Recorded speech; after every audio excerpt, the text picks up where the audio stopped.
There's a moment in almost every social gathering when the energy shifts. Music gets louder, someone picks up a microphone, and suddenly the room becomes a stage. For many people, this is where things get fun. But for others, something else happens. Not panic, not necessarily fear, but resistance. A quiet instinct to step back, to stay out of it, to avoid being pulled into the spotlight. And that reaction is often misunderstood. It's seen as shyness, lack of confidence, or even antisocial behavior. But psychologically, the reason some people don't like karaoke is rarely that simple. There's a certain kind of person who enjoys music deeply, but has no desire to perform it publicly. They may listen for hours, know lyrics by heart, even sing privately. But the moment it becomes a shared performance, something changes. The experience stops feeling personal and starts feeling exposed. And that shift reveals something important about how they process attention, self-awareness, and social evaluation. At its core, karaoke is not just about singing, it is about being seen. It combines performance, visibility, and immediate feedback.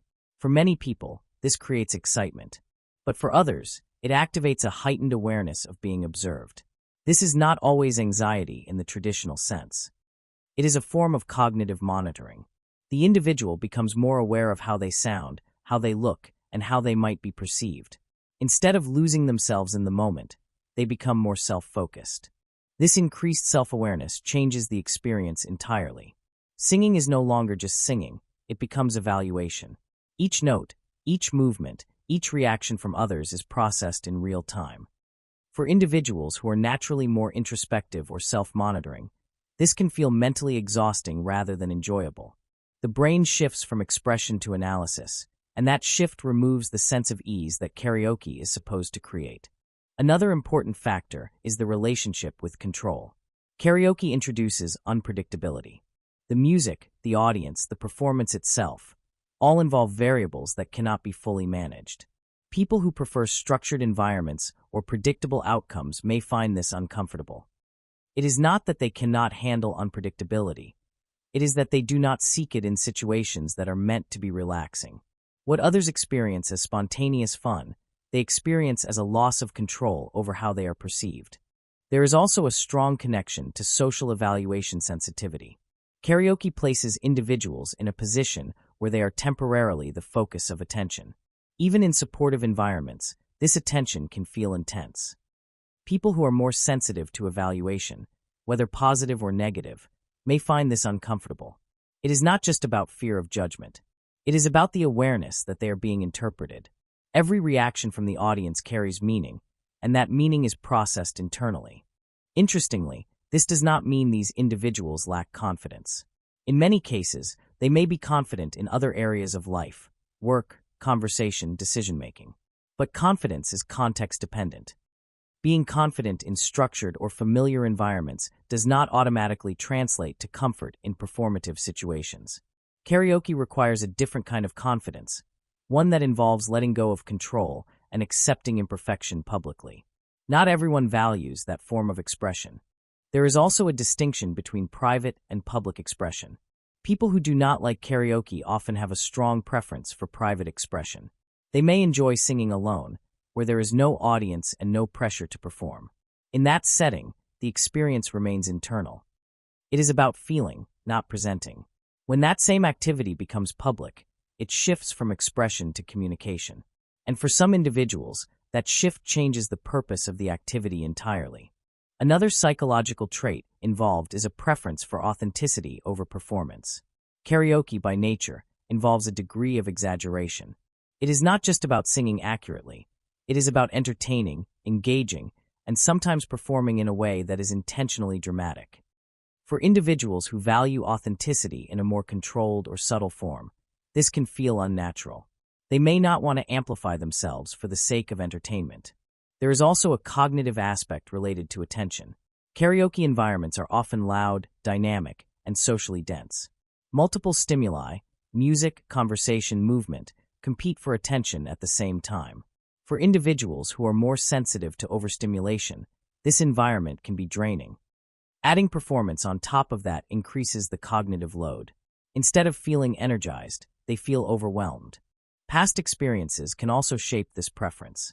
Negative or uncomfortable experiences with public performance, whether in school, social settings, or earlier attempts at karaoke, can create lasting associations.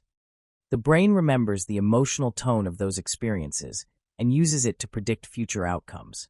Even if the current environment is safe, the anticipation of discomfort remains. Another important factor is the relationship with risk. Karaoke involves a level of vulnerability. It requires individuals to present themselves in a way that is open to interpretation. For some, this vulnerability is enjoyable. It creates excitement and connection. For others, it feels unnecessary. They may prefer forms of interaction that do not involve that level of exposure. This is not avoidance, it is preference. There is also a difference in how people experience social energy. Some individuals gain energy from being the center of attention. Others prefer to observe, engage in smaller interactions, or contribute in less visible ways. People who do not like karaoke often fall into the latter group.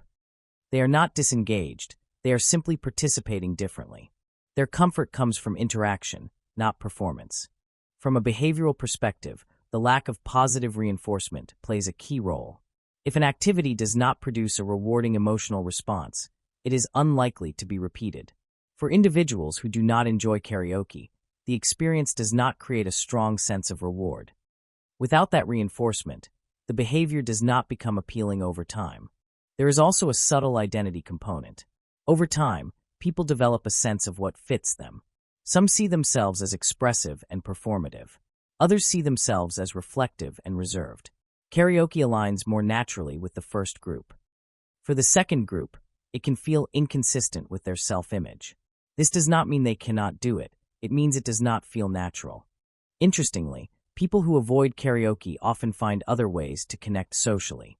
They may prefer conversations, shared activities, or quieter forms of interaction.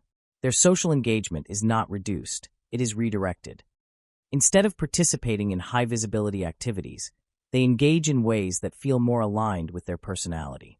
However, this behavior is often misunderstood by others. In group settings, refusing to participate in karaoke can be interpreted as lack of enthusiasm or unwillingness to join. This creates subtle social pressure. Individuals may feel expected to participate, even if they do not enjoy it. Navigating this expectation requires a level of self-awareness and confidence in one's preferences. Over time, this preference becomes stable. Not liking karaoke is no longer something that needs to be justified. It becomes part of how the individual understands themselves.